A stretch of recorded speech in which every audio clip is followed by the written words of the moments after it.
Coach, the team down 2 goals twice, down 2-0 and down 3-1, came back and got a draw to end the preseason. What did you think of the performance? I think in the first half it was a lot like New Mexico. We kind of going through the motions. A lot of excuses. We're a day game.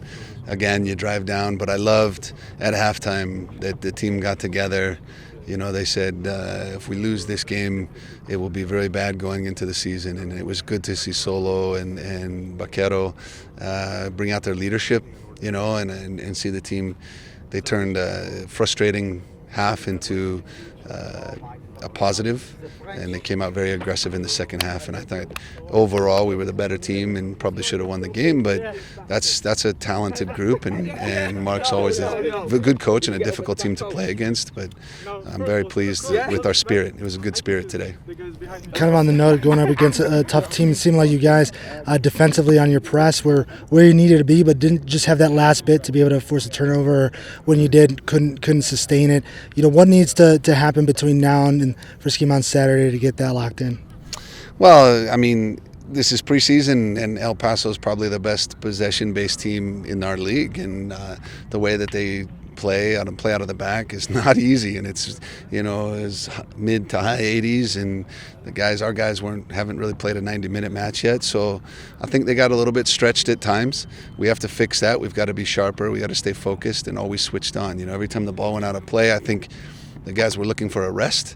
But I know in front of our home crowd with the lights on, it won't be that way.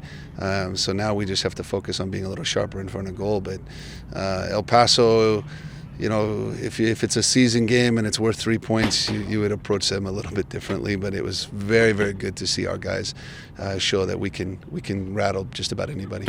You talk about the last 2 goals you guys scored and what you saw and how those plays developed. Yeah, I think I'd have to think about the second goal we scored was a great long ball, and Rufat with what an amazing touch on the sideline to bring it down. He slots Sam Stanton, I believe, running through, who plays a fantastic ball, and Solo. I think that was the second one. I got to look at it, but the other one, they all came from our press and where we won the ball and we attacked quickly. And I thought Sam Stanton coming in the last 30 really made a big difference. I'm excited. He's starting to get fit. He's got a nose for goal and should have had a header, but I think the guys were teasing him that he had too much sunscreen on and couldn't keep it on target. I know you guys will have your notes about this game in particular, but just overall thinking about what you wanted to accomplish going into preseason, and now that preseason is over, how much were you able to get done?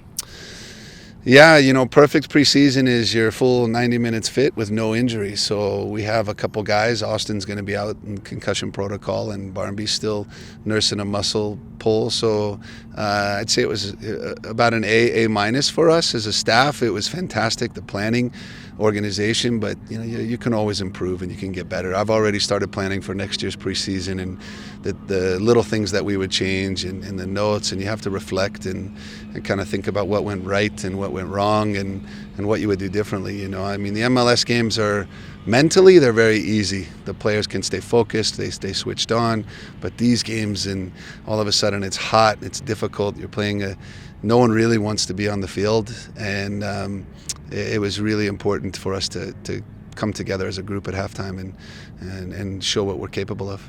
Preseason can be a little bit of a whirlwind. You have 2-a-days, especially at the beginning, and then you start tapering down to go into the regular season. How much are you looking forward now as a coach to have a little bit more of a rhythm once you get into the regular season and a pattern? Yeah, it's very important. You spend a ton of time looking at numbers and the science and their distances and their sprint totals and all of this stuff, and it really comes down to just having a little bit of feel about your team and asking them to do just a little bit more, because they don't need to have their first real big test in the first game where they're surprised. And I think this week has been great for that. The MLS games are fantastic for that. We were really stretched, psychologically, physically, technically, tactically, and it allowed us to really improve as a team. Because we play so many games in preseason, sometimes it's hard to really gel. So, you don't have 25, 26 guys, and you're not like an MLS team where you come to Tucson or Phoenix with 36 players. Someday we may get there, but with our academy, so right now, what I'm really excited about with our team is emotionally, they're ready. They're ready to go. Physically, they're pretty close. Tactically, I still think we have some areas to improve, and that's kind of my job, is make sure we can't win the season in the first game, but we sure don't want to start with 4 draws. And on that, a last question, how close would you say you are to knowing who you're going to put as your starting 11 for the home opener? Yeah, we're really close. I mean, Santi has got a little bit of a sore ankle. He didn't play today. I think he'll be ready for training tomorrow or Monday. And, Junior was good. Junior's played 90 minutes on Wednesday and 70 minutes today. We played Lagos out wide. This team has got some flexibility, and we have some very good players. So I think there's some social media quizzes about who's going to be the starting 11, so I'm not going to give it away.